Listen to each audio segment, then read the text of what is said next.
আসসালামু আলাইকুম। Middle east এবং গালফের সকল প্রবাসীদের জন্য আজকে একটি গুরুত্বপূর্ণ ভিডিও। অবশ্যই ভিডিওটা ফার্স্ট থেকে লাস্ট পর্যন্ত দেখবেন।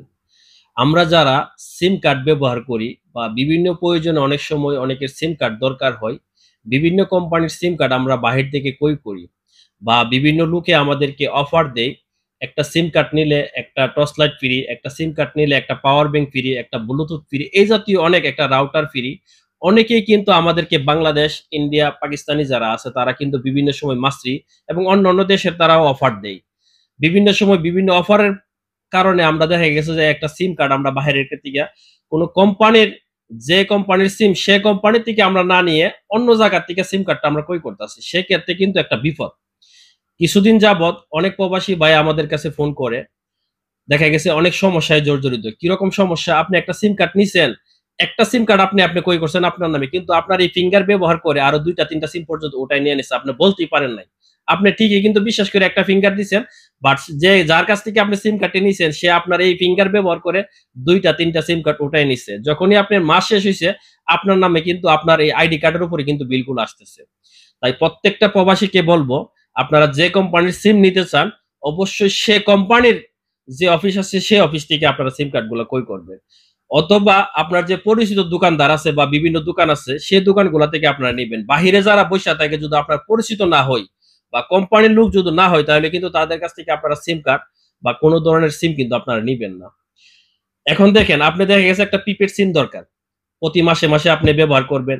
আপনার মনে চাইলে প্যাকেজ ইউজ করলেন, মনে চাইলে ইন্টারনেট ইউজ করবেন, মনে চাইলে করলেন না। বাট আপনাকে দিয়ে দিল সে পুস্টপেড। দেখা গেছে প্রতি মাসে আপনি ব্যবহার করেন আর না করেন, আপনাকে একটা নির্দিষ্ট মেয়াদ ৬ মাসের জন্য, ১ বছরের জন্য, ২ বছরের জন্য কন্ট্রাক্ট করে আপনাকে সিম কার্ডটা দিয়ে দিল। তাকে গেলে দেখতেছে আপনি চাইলেও কিন্তু বন্ধ করতে পারবেন না। তাই আমি প্রত্যেকটা প্রবাসীকে বলবো, সিম কার্ড কেনার আগে প্রিপেড নেন এবং পুস্টপেড নেন। অবশ্যই যারা অফিসিয়াল লোক আছে কিংবা ভালো দোকানদার আছে আপনার পাশে, দেখেন আমিও কিন্তু একটা দোকানদার। আমি চাইলেই কিন্তু একটা লোক কাস্টমারকে অনেক কিছু দিতে পারবো না। কারণ এখানে 70% লোক হচ্ছে আমার পরিচিত। এরকম পরিচিত যে দোকানদার আপনার আশেপাশে আছে, বিশেষ করে বাংলাদেশী ভাই যেখানে আছে, তাদের কাছ থেকে সিম কার্ড গুলা ক্রয় করবেন।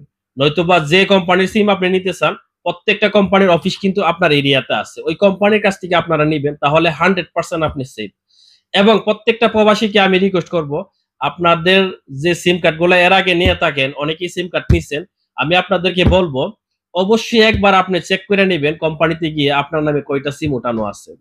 কেননা এমন একটা সময় আসবে আপনি যখন দেশে যাইতে চাইবেন, তখন আপনার নামে যদি সিম কার্ড ওঠানো থাকে বা আপনার নামে মোবাইল নেওয়া থাকে, আপনার নামে পোস্টপেড সিম যদি নেওয়া থাকে, তাহলে দেখে ৬ মাসের এগ্রিমেন্ট থাকলে ৬ মাসের টাকা আপনাকে পরিশোধ করতে হবে। ১ বছরের এগ্রিমেন্ট থেকে ১ বছরের টাকা আপনাকে পরিশোধ করতে হবে। তাই আমি আপনাকে বলবো এবং প্রত্যেকটা প্রবাসীকে রিকোয়েস্ট করব, অবশ্যই আপনারা সিম কার্ড আপনার নামে কয়টা আছে আপনারা চেক করে নিবেন। এবং সিম কার্ড নতুন নেওয়ার আগে অবশ্যই চিন্তা ভাবনা করে কার কাছ থেকে নিতেছেন, সে ট্রাস্টেড পার্টি কিনা বা সে অফিসিয়াল লোক কিনা, বা যে দোকানদারের কাছ থেকে নিতেছেন সেই দোকানদার আপনার পরিচিত কিনা, সবকিছু বিবেচনা করে তারপর একটা সিম কার্ড আপনারা ক্রয় করবেন। তাই ভিডিওটি অতি গুরুত্বপূর্ণ। সকল প্রবাসীদেরকে বলবো আপনারা সচেতন হন। কারো কথাই পাও না দিয়ে বিপদে পড়ার আগে অবশ্যই আপনারা সিম কার্ড নেওয়ার আগে বুঝে চিনতে পরিচিত লোকের কাছ থেকে সিম কার্ড ক্রয় করবেন। আমার এই ভিডিওটি সবাইকে দেখার সুযোগ করে দিবেন শেয়ারের মাধ্যমে, যাতে কোনো প্রবাসী এরকম ক্ষতির সম্মুখীন না হয়। সবাইকে ধন্যবাদ। চ্যানেলটি যদি ভালো লেগে থাকে, ভিডিওটি ভালো লাগলে লাইক দিবেন এবং চ্যানেলটিকে সাবস্ক্রাইব করে আমার পাশে থাকবেন। ধন্যবাদ। আসসালামু আলাইকুম।